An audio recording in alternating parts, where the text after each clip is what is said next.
So, I've been needing to do this video for quite some time. I decided not to do the video just due to the fact of how sensitive it is to me. But anyway, before we get into this video, we're gonna drop it to the intro, get you some popcorn, relax, like, comment, and subscribe, and then come back to the video. Stop playing with these niggas.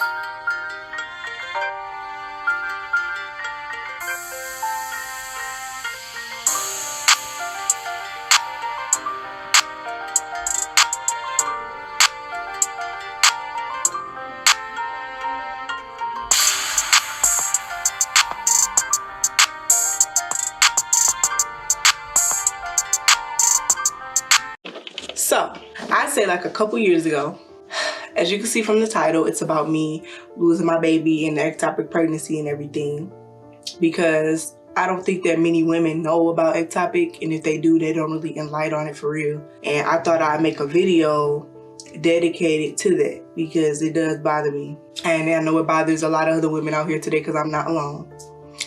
And a couple years ago, I'll say like, I had to go to the doctor or whatever because I was having like uterine pain and all that stuff, and my uterus was hurting all the time, and I had to keep getting checked up and stuff. Every time I went to the doctor, they would say, oh, I can't find anything, nothing's wrong, you know, just rest and all that stuff.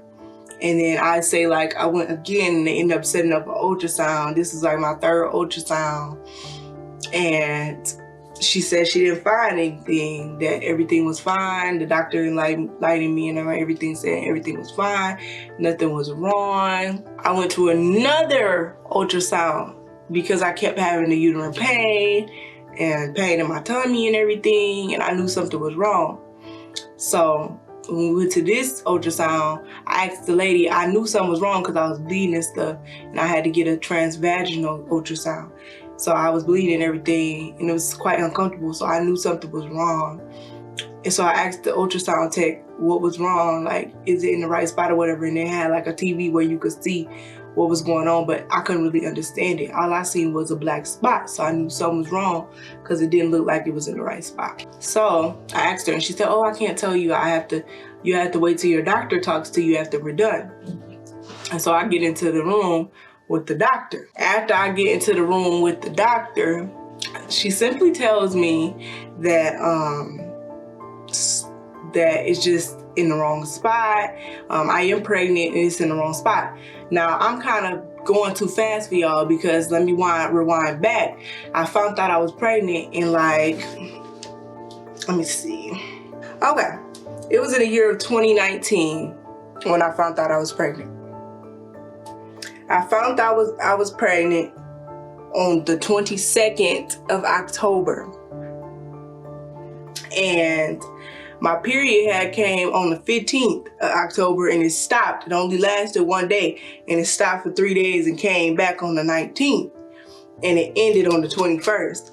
That's when I had to go to the hospital because I passed out at work for feeling all weak and stuff. I passed out at work and I had to get transported to the hospital. And I found out I was pregnant on the 22nd. So I documented October the 22nd as the day I found out I was pregnant.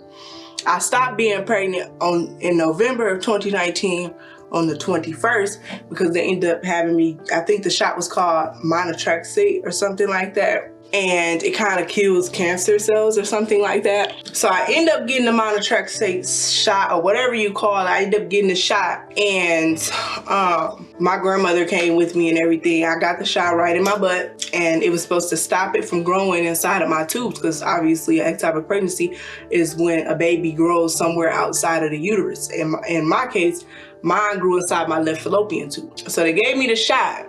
I kid you not, a couple days later, me and my ex was doing the do or trying to, and I just get like a super bad pain in my butthole. I get a really bad pain in my butthole and it just feels like unbearable. So I say, hold on, I gotta go to the bathroom. I go to the bathroom, and when I get off the toilet, I just can't get up. I'm trying to call him. Everybody's asleep in the house, so I'm scared. And so he finally comes down. I'm down on the floor. They have to call the ambulance, and the ambulance people try to make me walk to the gurney or whatever you call that thing. And when they try to make me walk to that. I finally did it. It was so painful, like a pain I can't even describe. It was so painful, you guys. I finally got to the hospital. All I remember is that I got a chance to call my parents. Nobody was answering. The only parent I think I could contact was my mom, and she answered the phone and everything. Was worried, but they couldn't get there in time. So I had to hurry up and get a blood transfusion. And I was dying, guys. I had to get a blood transfusion. I had to get rushed into surgery. All I know is a whole bunch of nurses and doctors and everybody was just surrounding me, praying for me, trying to get me set up for surgery. So all I remember is going into anesthesia or whatever, and I was down under. And after the surgery was over, I realized that they took my left fallopian tube and everything, guys. But the whole point in this video is to say that, and I'm only 19, that happened when I was 18 years old, I believe. I feel like a lot of women go through this same thing, but they just don't make videos on it and everything. But to this day, that still bothers me because I still can't have children.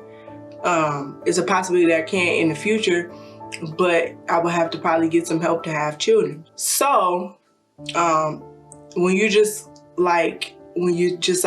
having sex or whatever you're gonna do, make sure that you use protection. And on top of that, if you want to have children, just be careful, because that could happen to you. There's a lot of women that go through it. Like I said, they just don't make videos on it much and stuff like that, but I did go through it.